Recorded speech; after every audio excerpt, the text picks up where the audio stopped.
दोस्तों बड़ी बड़ी कंपनियां अपनी प्रोडक्ट की एडवर्टाइजमेंट के लिए, मार्केटिंग के लिए कुछ यूनिक स्टाइल ही ढूंढती है। तो इसी तरीके से गूगल ने तो बिल्कुल ही अलग थिंकिंग अपना ली है। वो आलू के चिप्स बेच रहा है जापान के अंदर, लेकिन अपने लिमिटेड एडिशन बॉक्स के अंदर, जो कि कुछ इस तरीके का है। ये इनके नेक्स्ट जनरेशन पिक्सल फोन के लिए तैयार किया गया है, जो कि पिक्सल 7 है और पिक्सल 7 प्रो है। तो ये अक्टूबर के अंदर ये लॉन्च करने वाले हैं, जिसके लिए इन्होंने अलग एडवर्टाइजमेंट अपनाई है जापान के अंदर, जहां पर लिमिटेड एडिशन के अंदर ये पोटैटो चिप्स बेचेंगे अलग अलग फ्लेवर्स में। दोस्तों वीयू ने इंडिया के अंदर सबसे सस्ते बड़े टीवी लॉन्च कर दिए हैं, जो कि ग्लो एलईडी टीवी की पूरी पूरी इनकी एक सीरीज है, जिसके अंदर डीजे म्यूजिक सिस्टम इन्होंने लगाया है, इनबिल्ट सबवूफर भी उसके अंदर डाला है और 104 वॉट का साउंड बार भी फ्रंट में लगा रखा है, जो कि एक ही सेट में आपको मिल जाते हैं। ऐसा नहीं कि टीवी अलग और ये सिस्टम अलग, दरअसल पूरा का पूरा एक ही जुगाड़ बना रखा है इन्होंने। यहाँ पर 50 इंच का भी है, 55 इंच का भी है, 65 इंच का भी टीवी मौजूद है, जिनकी स्टार्टिंग 34,000 रुपये से शुरू हो जाती है। और इसमें इन्होंने खुद का ही एआई लगाया है, स्पेशली क्रिकेट मोड के लिए और सिनेमैटिक मोड के लिए। दोस्तों कई सारी चीज़ें दुनिया में इसलिए बनाई जाती हैं सिर्फ ये कहने के लिए कि हम फर्स्ट।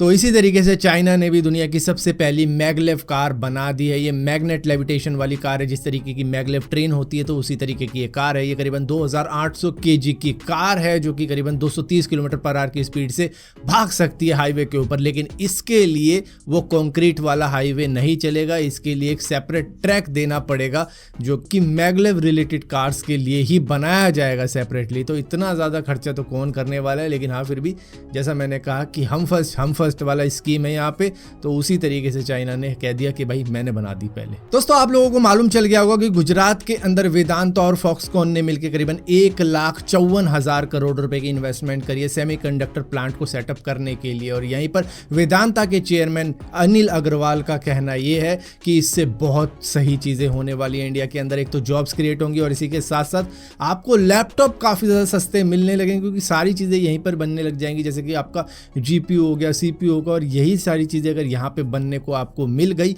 तो 1 लाख का लैपटॉप आपको 40,000 रुपए का पड़ सकता है। और इसी के साथ साथ बहुत सी फ़ोन कंपनियां भी जागेंगी, जो कि इंडिया के अंदर हैं, जो कि सुत्ती पई थी क्योंकि बाहर से सामान मंगवाना पड़ता था। दोस्तों हार्वर्ड बैक की एक स्टार्टअप कंपनी है जिसका नाम है एडन एनर्जी, जिन्होंने एक ईवी बैटरी तैयार करी है, जो कि 20 सालों तक चल सकती है और सिर्फ 3 मिनट में चार्ज हो सकती है, वो भी फुल्ली। इसके अंदर करीबन 10,000 बार आप चार्जिंग करके इसको यूज़ कर सकते हो। ये लिथियम मेटल टेक्नोलॉजी से बनाई गई है, जो कि आने वाले इलेक्ट्रिक व्हीकल के अंदर लगाई जा सकती है। दोस्तों HCL एक बहुत बड़ी कंपनी है, जिन्होंने सारी दुनिया के अंदर से करीबन 350 एम्प्लॉइज को निकाल दिया है, क्योंकि वो सीक्रेटली माइक्रोसॉफ्ट के किसी प्रोजेक्ट पे काम कर रहे थे, जिसके अंदर कुछ इंडियंस भी शामिल हैं, फिलीपींस के भी कुछ इंजीनियर हैं, और इसी के साथ साथ दूसरी कंट्रीज से भी हैं, जिन्होंने मतलब ये सारा काम करने की कोशिश करी थी, माइक्रोसॉफ्ट के लिए काम कर रहे थे, जिसकी वजह से उन्होंने सीक्रेटली इनको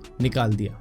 दोस्तों स्पेस में लाइफ ढूंढना हमने बहुत कम टाइम पहले ही शुरू किया है, क्योंकि जो पहला प्लेनेट हमने खोजा था वो भी कुछ ज़्यादा साल नहीं हुए हैं। तो इस वजह से ही एक पॉजिटिव पॉइंट है एस्ट्रोफिजिस्ट के पास में, जिनका मानना ये है कि यही पॉइंट है जिसकी वजह से हम आने वाले 25 सालों के अंदर अपने सोलर सिस्टम के अंदर एक ऐसा प्लेनेट खोज लेंगे जिसके अंदर लाइफ मौजूद है, क्योंकि हमारे सोलर सिस्टम के अंदर करीबन 100 बिलियन एक्सो प्लैनेट्स मौजूद है, जिनकी हमें खोज करनी है और उनके अंदर लाइफ को ढूंढना है। लेकिन ये काम होगा किसी लार्ज टेलीस्कोप के द्वारा ही, जो कि चिली के अंदर तैयार की जा रही है, और ये एक्सट्रीमली लार्ज टेलीस्कोप है, ये कोई मजाक नहीं है। इससे आने वाले सालों में हम ढूंढ पाएंगे लाइफ स्पेस में।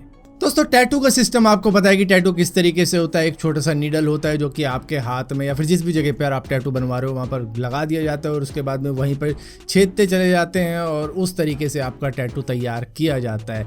लेकिन आने वाले वक्त में टैटू इस तरीके से नहीं बनाए जाएंगे, पूरी की पूरी एक शीट होगी जिसके अंदर बहुत सारे माइक्रो नीडल्स मौजूद होंगे, तो आप कंप्यूटराइज टैटू बनवा पाओगे। इससे होगा क्या कि बस वो पैटर्न तैयार कर देंगे और वो सारा का सारा एक बार में ही आपको चुभो देंगे, लेकिन उसमें ज़्यादा दर्द नहीं होगा, क्योंकि नीडल बहुत ही ज़्यादा छोटी होगी, और इतनी ज़्यादा छोटी होगी कि शायद आपको पता भी ना लगे, और पूरा का पूरा पैटर्न आपके एक ही बार में सेट कर दिया जाएगा। इतना इजी हो जाएगा आने वाले वक्त में ये टैटू बनवाने।